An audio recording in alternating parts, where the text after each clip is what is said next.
ಬಳ್ಳಾರಿ ಕನಕದುರ್ಗಮ್ಮ ದೇವಸ್ಥಾನ ಇಲ್ಲಿ ಏನು ತಾವತ್ತು ದರ್ಶನ್ ಅವರ ಪತ್ನಿ ವಿಜಯಲಕ್ಷ್ಮಿ ಅವರು ಕಳೆದ ಇಲ್ಲಿ ನಮ್ಮ ಬಳ್ಳಾರಿ ಕಾರಾಗೃಹದಲ್ಲಿದ್ದಾಗ ಎರಡು ಸಾರಿ ಬಂದಿದ್ದರು.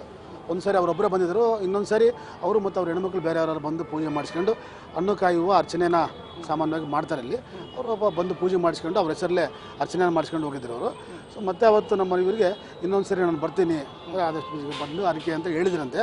ಬಟ್ ಅರಿಕೆ ಅವ್ರ ಮನೋಭಾವ ಅಂದರೆ ಅರಿಕೆ ಏನು ಇಲ್ಲಿ ನಮ್ಮಲ್ಲಿ ಸಾಮಾನ್ಯ ಭಕ್ತಾದಿಗಳು ಎಲೆ ಪೂಜೆ, ಅಭಿಷೇಕ, ಭಂಡಾರ ಪೂಜೆ, ಕುಂಕುಮಾರ್ಚನೆ, ಆಮೇಲೆ ಮಹಿಳೆಯರಲ್ಲಿ ಸಾಮಾನ್ಯವಾಗಿ ಉಡಿಯಕ್ಕೆ ಸಾಮಾನು ಕೊಡೋದು ಜಾಸ್ತಿ. ಅಂದರೆ ಗ್ರಾಮ ದೇವತೆ ಆಗಿರೋದ್ರಿಂದ ಉಡಿಯಕ್ಕೆ ಕೊಟ್ಟು ಅವರ ಬೇಡಿಕೆಗಳನ್ನು ಅವ್ರು ಇದು ಮಾಡ್ತಾರೆ. ಹಂಗಾಗಿ ಅವರು ಏನು ಬೇಡಿಕೊಂಡಿದ್ರು ಅನ್ನೋದು ಅವ್ರ ಅರಿಕೆ ಏನುತ್ತಿರೋದು ಅವ್ರಿಗೆ ಗೊತ್ತಿರುತ್ತೆ. ಅದು ಬರಬೇಕಾಗಿತ್ತು, ಬಂದಿಲ್ಲ. ಅದು ಅವರು ಈಗ ಬರಲಿಲ್ಲ ಅಂದರೆ ಏನಾದರೂ ಶಾಪ ಆಗುತ್ತಾ? ಅಂದರೆ ಅವ್ರ ನಡೆಗೆ ಮತ್ತೆ ಜೈಲಿಗೆ ಹೋಗಿದ್ದಾರಲ್ಲ ದರ್ಶನ್ ಅವರು, ಅದಕ್ಕೆ ಇಲ್ಲ, ಯಾವುದೇ ದೇವರು ಶಾಪ ಕೊಡೋಂಥ ಇದನ್ನು ಭಕ್ತಿ ಶಾಪ ಕೊಡೋಂಥದ್ದೆಲ್ಲ ಇರೋದಿಲ್ಲ. ಅದು ಆದರೆ ಕಷ್ಟಗಳು ಮತ್ತು ಅವ್ರವ್ರು ಮಾಡಿದ ಫಲಕರ್ಮಗಳು ಅಷ್ಟೇ. ಅದು ನಾವು ಹೇಳೋಕ್ಕೆ ಬರೋದಿಲ್ಲ.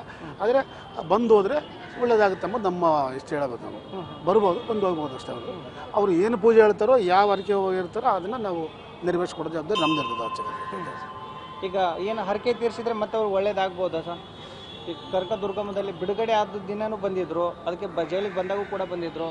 ಈಗ ಮತ್ತೆ ಏನಾದರೂ ದುರ್ಗಮ್ಮಗೆ ಹರಕೆ ತೀರಿಸಿದ್ರೆ ಒಳ್ಳೇದಾಗ್ಬೋದಾ ಮತ್ತೆ ದರ್ಶನ್ ಅವ್ರಿಗೆ? ಈಗ ಹೆಂಗಿದೆ ಸರ್? ಭಕ್ತಾದಿಗಳು ಇಲ್ಲಿ ಎಲ್ಲರೂ ಒಂದೇ ದೇವಿಗೆ ಅವರವರ ಅಂದರೆ ಕೋರಿಕೆಗಳಂದರೆ ಅವ್ರು ಕೇಳ್ತಾರೆ, ಅದನ್ನು ದೇವಿ ಆಶೀರ್ವಾದ ಮಾಡ್ತಾಳೆ.